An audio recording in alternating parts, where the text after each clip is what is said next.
To me, one of the most horrible things to contemplate is the possible cessation of natural laws. Imagine all of the chaos, all of the stars and planets running together. Why, they'd make the H-bomb look like a firecracker if nature allowed her laws to be suspended. But she doesn't do that. She has very definite laws to go by. And you'll find that if you check these 17 principles, they check perfectly with all of the laws of nature. If you get over to that principle of going the extra mile, you'll find that nature is profound in her application of the principle of going the extra mile. When she produces blooms on the trees, she doesn't produce just enough to fill the tree. She produces enough to take care of all of the damages of the winds and the storms. When she produces fish in the sea, she doesn't just produce enough to perpetuate the fish. She produces enough to feed the bullfrogs and the snakes and the alligators and all the other things that still have enough left to carry out her purpose. She has an abundance of things, overabundance. And also, she forces man to go the extra mile, or else he'll perish. He would perish in one season if he didn't go the extra mile. If nature didn't compensate a man when he goes out and puts a grain of wheat in the ground by giving him back 500 grains to compensate him for his intelligence, why, we'd starve to death in one season. If you do your part, nature does her part, and she does it in abundance, in superabundance. And one of the strange things about nature is that if you keep your mind focused on the positive side of life, it becomes greater than the negative side. Always does that. If you keep your mind on the positive side, it becomes greater than all of the negatives that may try to penetrate your mind and influence your life. Look around and you'll find examples, living examples all around you of people that you want to emulate and people you do not want to emulate. People that are failing, and you'll be able to tell why they're failing. I dare say that from this time on, you'll be able to use this philosophy as a measuring stick, and wherever you find a success or a failure, you'll be able to lay your finger right on the cause of it, right on it, and that includes you too.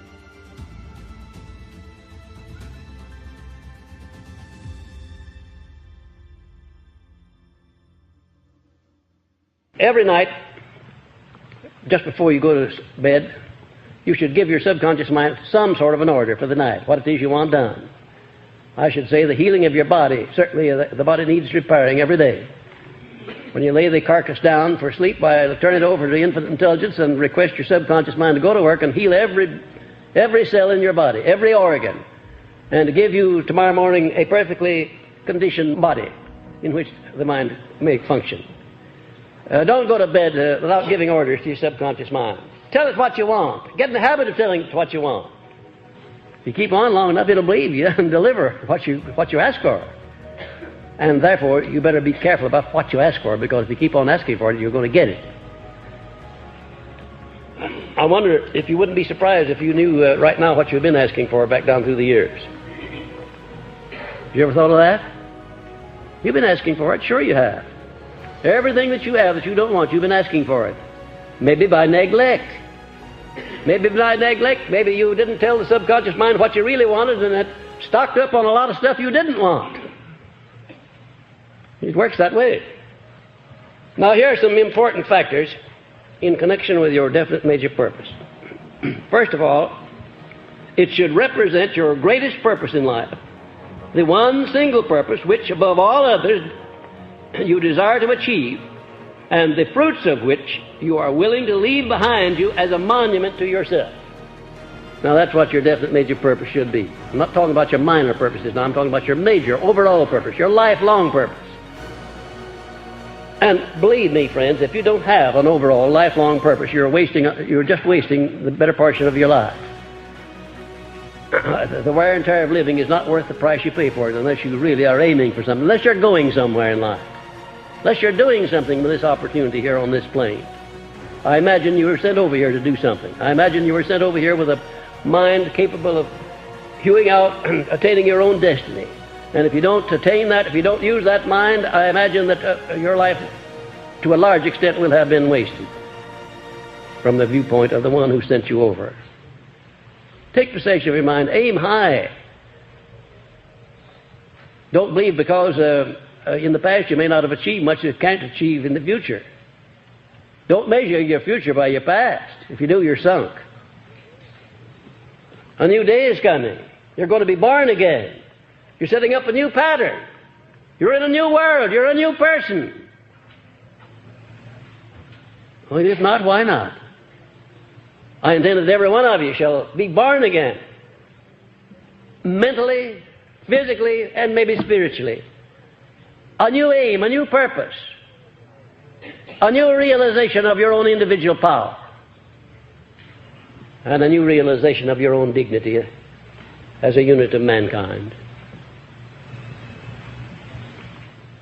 If you ask me what I believe to be the greatest sin of mankind, I bet you'd be surprised at what my answer would be. What would yours be?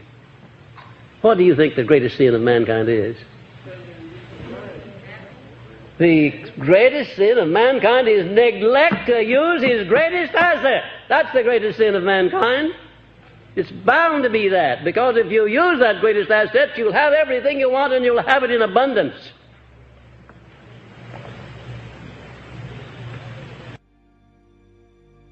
You notice I didn't say you'll have everything within reason. I said you'd have everything you want and have it in abundance. I didn't put any qualifying words in there. You're the only one that can put qualifying words in there as to what you want. You're the only one that can set up limitations for yourself. Nobody else can do it for you, unless you let them. Your major purpose, or some portion of it, should remain a few jumps ahead of you at all times, as something to which you may look forward with hope and anticipation. Now, if you ever catch up with your major purpose and attain it, then what? What are you going to do there? Get another one, of course you.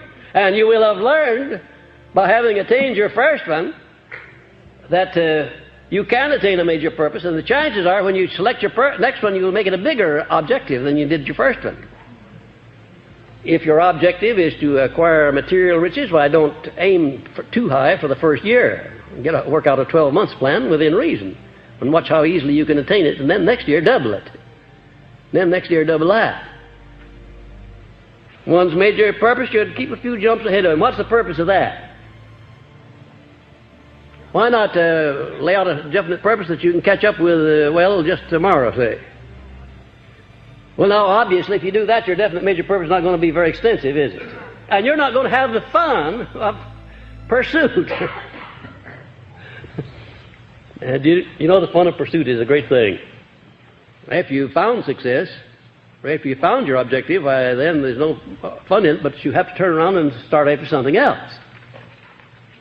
Life is less interesting when one has no definite purpose to be attained other than that of merely living.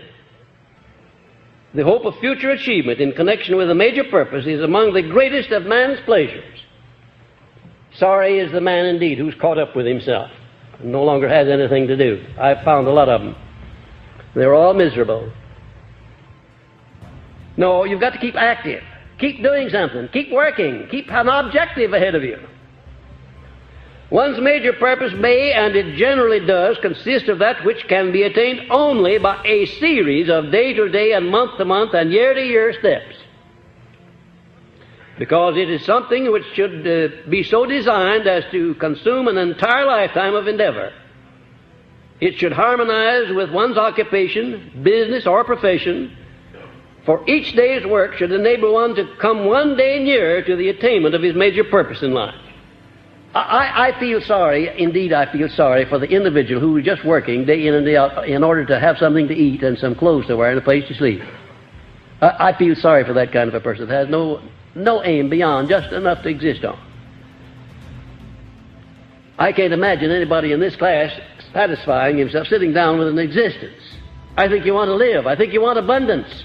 I think you want everything that's necessary for you to do the thing you want to do in life, including money.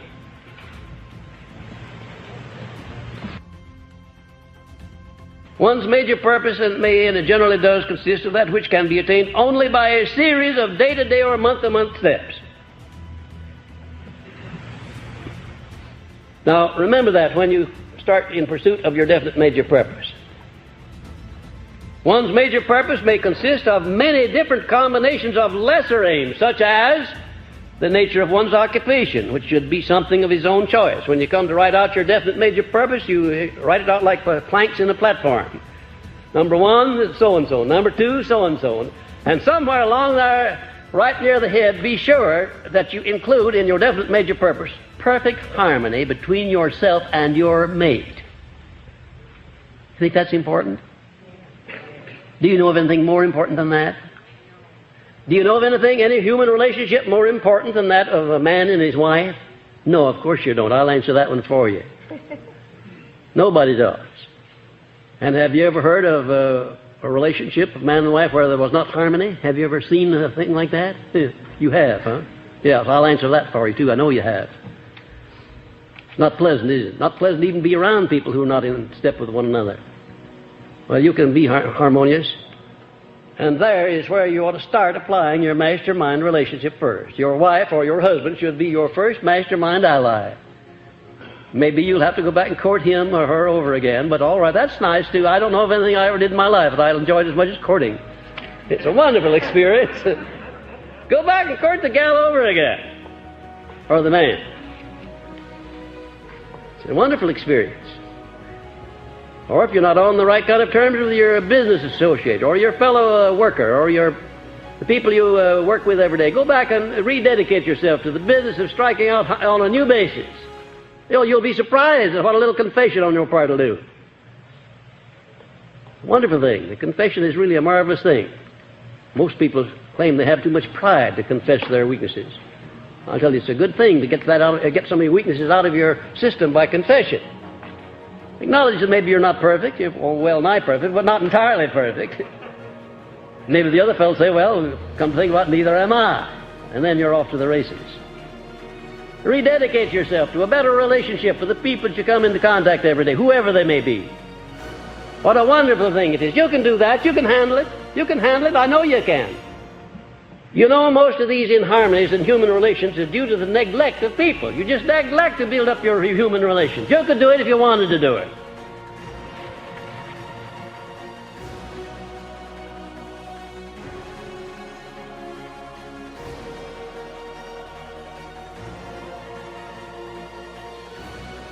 And the budgeting of income and expenses so as to provide for the accumulation of a definite amount for old age and security, the security of loved ones and so forth, and the budgeting of time so as to provide whatever income that is necessary to support one's plan for the attainment of a definite major purpose. That should be a part of your definite major purpose. Write out your platform of life and include that down under these minor purposes the things that are related to your major purpose, the things that you're going to have to get in the step-by-step movement up toward your major purpose. And a definite plan for developing harmony in all of your relations, and especially these, in the home where one works, where one plays or relaxes. The human relationship plank is the most important one in connection with one's major aim, since the aim is attainable very largely through the cooperation of others. Has you ever thought of that the things that you do in life, if they're worthwhile, have to be done through harmonious cooperation with other people? And how are you going to get that harmonious cooperation if you don't cultivate people? If you don't understand them, if you don't make allowances for their weaknesses? Did you ever have a friend that appreciated your trying to reform him or change his mind about something? Do you like to have a friend come around and try to reform you? No, you don't. Nobody does. But there are certain things you can do for a friend by example. That's a mighty effective way of doing it. But start in to tell a man where he's wrong, and chances are that he'll have business around the corner. The next time he sees you coming, he'll get on the other side of the street. In your human relations, you can develop a marvelous relationship, but you can't do it by criticizing people, harping upon their faults, because we all have faults. A better thing to do is to talk about a person's virtues and his good qualities. And I have never seen a person yet so lowly that he didn't have some good qualities. And if you'll concentrate upon those good qualities, that person on whom you're concentrating will go out of his way and lean over backwards to make sure that you're not disappointed. One should not hesitate to choose a major aim which may be for the time being out of his reach. For one may always prepare himself to attain pretty much any desired purpose in life. certainly when I chose as my definite major purpose the organizing and taking to the world of the first practical philosophy of individual achievement, it was a way beyond my reach. And what do you think it was that kept me down through 20 years of unproductive effort of research? What do you think it was that kept me striving and struggling in the face of the fact that the majority of people I knew were criticizing me? What do you think it was? I had to have an abundance of faith, and I had to keep that faith alive by moving always as if I knew in advance that I was going to complete the task that Mr. Carnegie assigned to me. There were times when it looked as if what my friends and relatives were saying about me was absolutely true. And in a sense it was, that I was wasting my time. From their viewpoint and their measuring stick and their standards, I was wasting 20 years of my time. But from the viewpoint of the millions of people who have benefited and will benefit by my work during those 20 years, I was not wasting my time. You can't fail unless you think you can. If you think you can fail, then you can. If you stay around me long enough, I'll get you so you're not going to think you can fail. You'll know you're not going to fail. Our greatest demonstration of the universal application of the principle of definiteness of purpose may be seen by observing how nature applies it as follows. And there is a great string of applications, the way nature moves with definiteness of purpose. And ladies and gentlemen, if there is anything in this universe that's definite, it's the laws of nature. They don't deviate, they don't temporize, they don't subside. You can't go around them, you can't avoid them. And however you can, learn their nature and adjust yourself to them and benefit by them. Nobody ever heard of the law of gravitation being suspended, not even for one fraction of a second. It never has been done and never will be. Because nature's whole setup throughout the whole universe, system of universes perhaps, is so definite that everything moves with precision like clockwork. And if you want an example of the necessity of an individual's moving with definiteness, you only have to have a smattering of understanding of the sciences to see the way that nature does things, and then you'll have that example.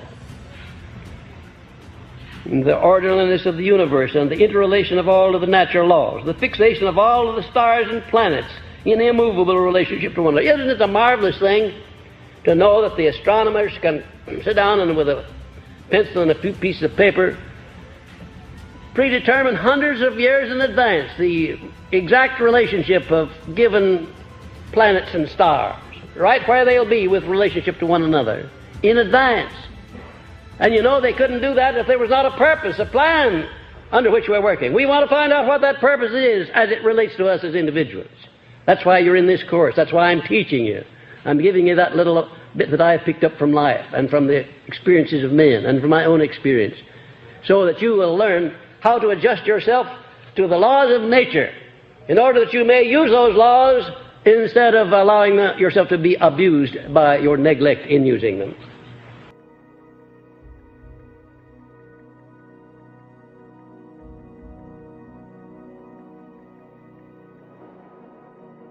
My search led me to the study of the spiritual forces with which all of us are blessed. And it was in this field that I came upon a clue which has enabled me to help millions of people to find their earthly destinies. I want to describe my discovery in the simplest terms possible, because it will reveal to you why it is true that whatever the mind can conceive and believe, the mind can achieve, regardless of how many times you may have failed in the past or how lofty your aims and hopes may be. I caught my first fleeting glimpse of the profound law which provides the means by which we may choose our own purpose in life and attain it while I was being coached by Andrew Carnegie during the organization of the Science of Success philosophy. I had just finished telling Mr. Carnegie that I feared he had chosen the wrong person to give the world the first practical philosophy of personal success because of my youth, my lack of education, and my lack of finances. Well, at this point, Mr. Carnegie delivered a lecture that I shall never forget because it changed my entire life and paved the way for my helping to change the lives of millions of people, some of them not yet born. Let me call your attention to a great power which is under your control, said Mr. Carnegie. A power which is greater than poverty, greater than the lack of education, greater than all of your fears and superstitions combined. It is the power to take possession of your own mind and direct it to whatever ends you may desire. This profound power, Mr. Carnegie continued, is the gift of the Creator, and it must have been considered the greatest of all of his gifts to man, because it is the only thing over which man has the complete and unchallengeable right of control and direction. When you speak of your poverty and lack of education, Mr. Carnegie explained, you are simply directing your mind power to attract these undesirable circumstances, because it is true that whatever your mind feeds upon, your mind attracts to you. Now you see why it is important that you recognize that all success begins with definiteness of purpose, with a clear picture in your mind of precisely what you want from life. Then Mr. Carnegie continued his speech with a description of a great universal truth which made such an impact upon my mind that I began then and there to give myself a new outlook on life and set up for myself a goal so far above my previous achievements that it shocked my friends and relatives when they heard about it. Everyone, said Mr. Carnegie, comes to the earth plane blessed with the privilege of controlling his mind power and directing it to whatever ends he may choose. But, he continued, everyone brings over with him at birth the equivalent of 2 sealed envelopes, one of which is clearly labeled, the riches you may enjoy if you take possession of your own mind and direct it to ends of your own choice. And the other is labeled, the penalties you must pay if you neglect to take possession of your mind and direct it. And now let me reveal to you, said Mr. Carnegie, the contents of those 2 sealed envelopes. In the one labeled riches is this list of blessings. 1, sound health. 2, peace of mind. 3, a labor of love of your own choice. 4, freedom from fear and worry. 5, a positive mental attitude. 6, material riches of your own choice and quantity. In the sealed envelope labeled penalties, Mr. Carnegie continued, is this list of the prices one must pay for neglecting to take possession of his own mind. 1, ill health. 2, fear and worry. 3, indecision and doubt. 4, frustration and discouragement throughout life. 5, poverty and want. 6, and a whole flock of evils consisting of envy, greed, jealousy, anger, hatred, and superstition.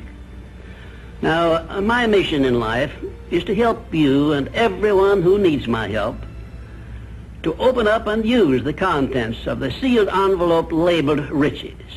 And the starting point from which you must take off if you wish to write your own ticket from here on out for the remainder of your life, I will describe for you in these simple instructions. 1, procure a neat pocket-sized notebook, or something on the order of this one here, loose leaf affair. And on page 1, write down a clear description of your major desire in life, the one circumstance or position or thing which you will be willing to accept as your idea of success. And remember before you begin writing that your only limitations are those which you set up in your own mind or permit others to set up for you.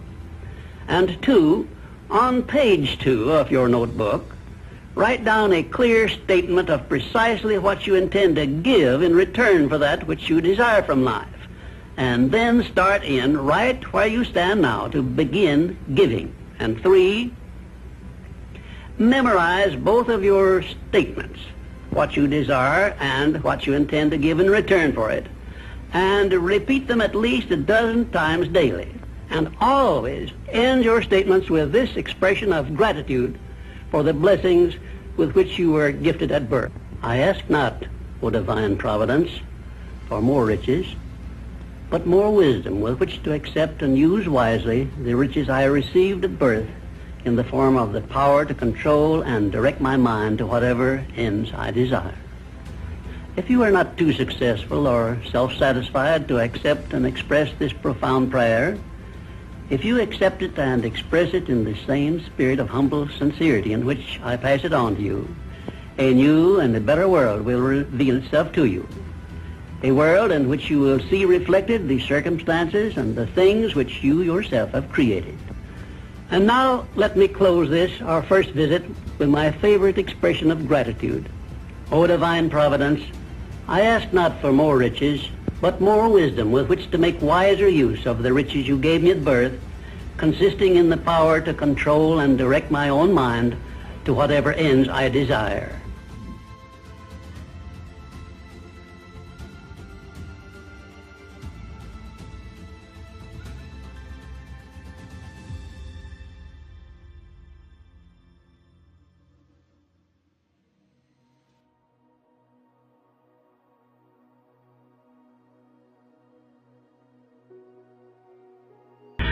You may get your first cue as to the nature of the great master key when I tell you that psychologists have discovered a natural law which is the very foundation of all personal successes.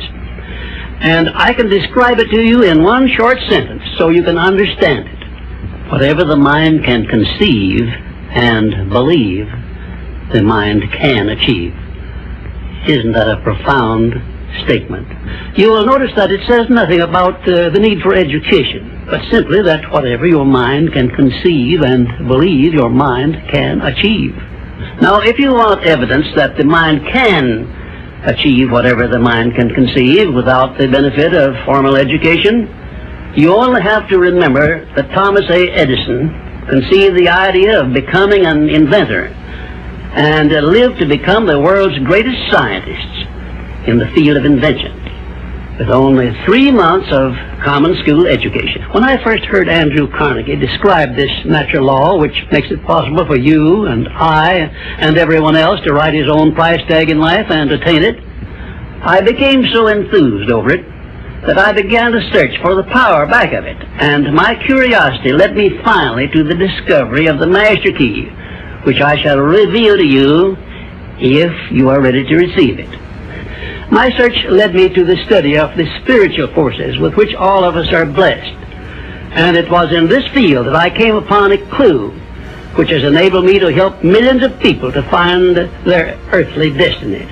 I want to describe my discovery in the simplest terms possible, because it will reveal to you why it is true that whatever the mind can conceive and believe, the mind can achieve, regardless of how many times you may have failed in the past or how lofty your aims and hopes may be. I caught my first fleeting glimpse of the profound law which provides the means by which we may choose our own purpose in life and attain it, while I was being coached by Andrew Carnegie during the organization of the Science of Success philosophy. I had just finished telling Mr. Carnegie that I feared he had chosen the wrong person to give the world the first practical philosophy of personal success because of my youth, my lack of education, and my lack of finances. Well, at this point, Mr. Carnegie delivered a lecture that I shall never forget, because it changed my entire life and paved the way for my helping to change the lives of millions of people, some of them not yet born. Let me call your attention to a great power which is under your control, said Mr. Carnegie, a power which is greater than poverty, greater than the lack of education, greater than all of your fears and superstitions combined. It is the power to take possession of your own mind and direct it to whatever ends you may desire. This profound power, Mr. Carnegie continued, is the gift of the Creator, and it must have been considered the greatest of all of His gifts to man, because it is the only thing over which man has the complete and unchallengeable right of control and direction. When you speak of your poverty and lack of education, Mr. Carnegie explained, you are simply directing your mind power to attract these undesirable circumstances, because it is true that whatever your mind feeds upon, your mind attracts to you. Now you see why it is important that you recognize that all success begins with definiteness of purpose, with a clear picture in your mind of precisely what you want from life. Then Mr. Carnegie continued his speech with a description of a great universal truth which made such an impact upon my mind that I began then and there to give myself a new outlook on life and set up for myself a goal so far above my previous achievements that it shocked my friends and relatives when they heard about it. Everyone, said Mr. Carnegie, comes to the earth plane blessed with the privilege of controlling his mind power and directing it to whatever ends he may choose. But, he continued, everyone brings over with him at birth the equivalent of 2 sealed envelopes, one of which is clearly labeled, the riches you may enjoy if you take possession of your own mind and direct it to ends of your own choice. And the other is labeled, the penalties you must pay if you neglect to take possession of your mind and direct it. And now let me reveal to you, said Mr. Carnegie, the contents of those 2 sealed envelopes. In the one labeled riches is this list of blessings. 1, sound health. 2, peace of mind. 3, a labor of love of your own choice. 4, freedom from fear and worry. 5, a positive mental attitude. 6, material riches of your own choice and quantity. In the sealed envelope labeled penalties, Mr. Carnegie continued, is this list of the prices one must pay for neglecting to take possession of his own mind. 1, ill health. 2, fear and worry. 3, indecision and doubt. 4, frustration and discouragement throughout life. 5, poverty and want. 6, and a whole flock of evils consisting of envy, greed, jealousy, anger, hatred, and superstition. Now, my mission in life is to help you and everyone who needs my help to open up and use the contents of the sealed envelope labeled riches. And the starting point from which you must take off if you wish to write your own ticket from here on out for the remainder of your life, I will describe for you in these simple instructions.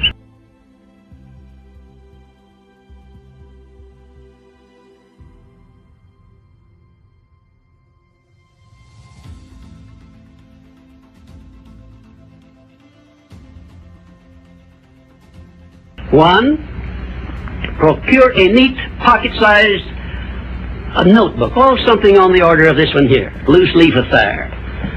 And on page 1, write down a clear description of your major desire in life, the one circumstance or position or thing which you will be willing to accept as your idea of success. And remember before you begin writing that your only limitations are those which you set up in your own mind or permit others to set up for you. And 2, on page 2 of your notebook, write down a clear statement of precisely what you intend to give in return for that which you desire from life. And then start in right where you stand now to begin giving. And 3, memorize both of your statements, what you desire and what you intend to give in return for it. And repeat them at least a dozen times daily. And always end your statements with this expression of gratitude for the blessings with which you were gifted at birth. I ask not, O divine providence, for more riches, but more wisdom with which to accept and use wisely the riches I received at birth in the form of the power to control and direct my mind to whatever ends I desire.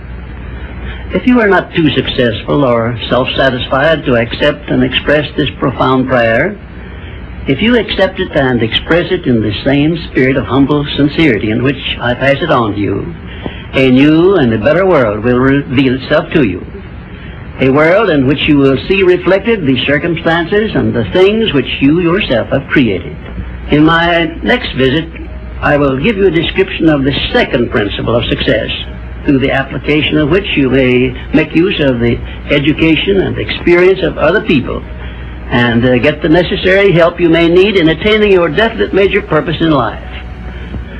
And now let me close this, our first visit, with my favorite expression of gratitude. O divine providence, I ask not for more riches, What more wisdom with which to make wiser use of the riches you gave me at birth, consisting in the power to control and direct my own mind to whatever ends I desire.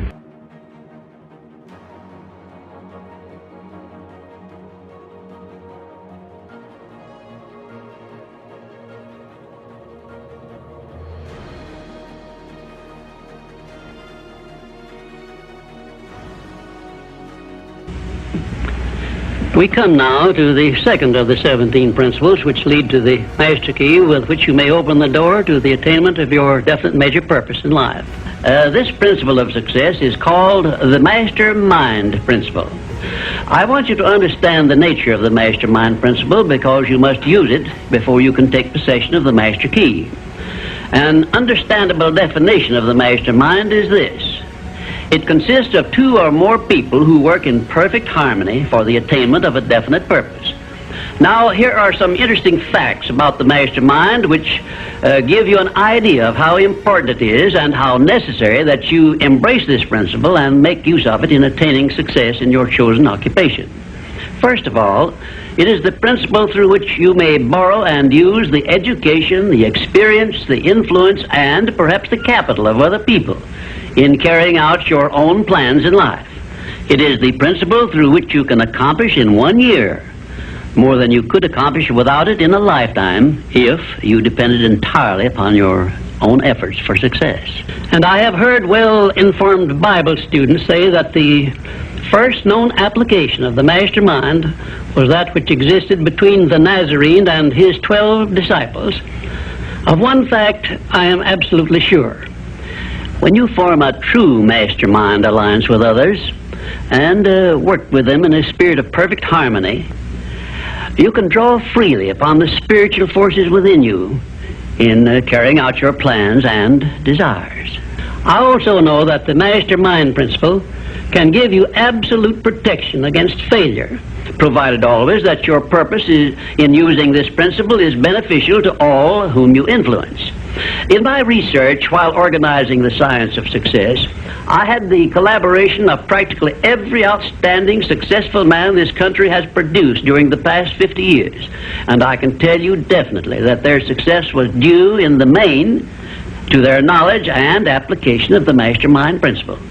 I wish also to call your attention to the fact that our great American way of life and our unmatchable system of free enterprise have been built upon the mastermind principle. The greatest document ever conceived by the mind of man is a perfect example of the mastermind principle in action.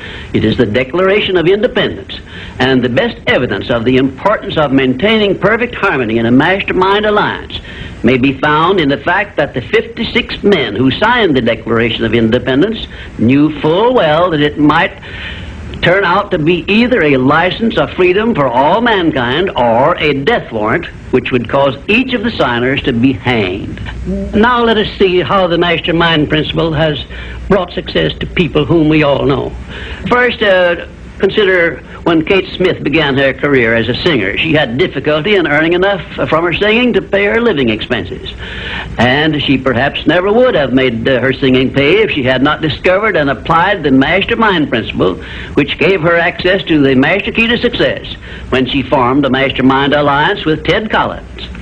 And according to a report I saw in Reader's Digest, Kate Smith has earned upwards of $30 million, and she is still in the upper brackets of income. 2, I remember when Edgar Bergen and that cute little block of wood known as Charlie McCarthy used to play anywhere they could get an engagement. And I rather suspect that often all they got for their services was a meal. But Edgar Bergen is a smart man in the field of entertainment. So he formed a mastermind alliance which introduced him and Charlie to millions of people by radio and television. And I suspect he is not concerned about money any longer.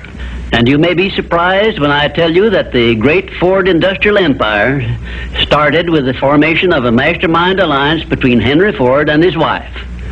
At the beginning of his career, Henry Ford was shy and lacking in self-confidence. It was Mrs. Ford who inspired Henry Ford with the faith and the courage to go ahead with the perfection of his horseless carriage. Although his relatives and Neighbors generally tried to discourage him from wasting his time with the contraption, as they called it. 4, the Federation of States, known as the United States of America, is the richest and the most powerful nation civilization has yet produced. And the secret of our strength and riches consists in our form of government through which all our states function in a spirit of harmony based on the mastermind principle through a central federal government located at Washington. And now a word to you personally. If you work for a salary or wages, you have a marvelous opportunity to promote yourself into a higher income and a more responsible position by forming a mastermind alliance with your associate workers, including the management. In my next visit, I will give you further instructions on how to apply the mastermind principle so as to increase your own income and promote yourself to a higher position with the full cooperation of your management. Yes, that is correct. I will show you how to write your own price tag, fix your own wages, establish your own working hours, and give yourself financial independence. But right now, I want you to do 3 things before our next visit. First, decide definitely where you wish to be and what you wish to be doing during the next 3 years. And second, decide how much money you desire to be making and what you are going to do to earn it. And third, form a mastermind alliance with at least one person in your immediate family and at least one other person among those to whom you are selling your services. By taking these 3 steps, you will have gone a long way toward appropriating the great master key to success. There is no such thing as something for nothing. Everything, including your personal success, has a price that must be paid. And the only price you are requested to pay for the present is the effort necessary to do 3 simple things that I have suggested. Now, before you begin to take the 3 steps I have suggested, there is one important fact I wish you to remember, and it is this. Control your mental attitude and make yourself friendly and agreeable with everyone with whom you are closely associated if you expect friendly cooperation in return. Indifference cannot create a mastermind alliance for you. A negative mental attitude can bring you nothing but failure. Remember always, you are where you are and what you are because of your mental attitude in which you relate yourself to other people. Remember also, your mental attitude is the one and the only thing over which you have complete control. Success is something which has to be planned, and success is something which has to be earned in advance. True, there is such a thing as luck, but just remember that luck is something you can create for yourself if you know the rules and follow them just as I give them to you. Remember, too, that success in the higher brackets of achievement is something that can be had only by taking others along with you. And the best definition of success, which I know, is this. Success is the knowledge with which to get whatever you want from life without violating the rights of others and by helping others to acquire it. There is a known formula for the attainment of success, and it is as definite and certain as are the rules of mathematics or the principles of science. My purpose in these visits is to bring you that formula in simple terms that you can understand and apply. But I can never give you that for which you are not ready.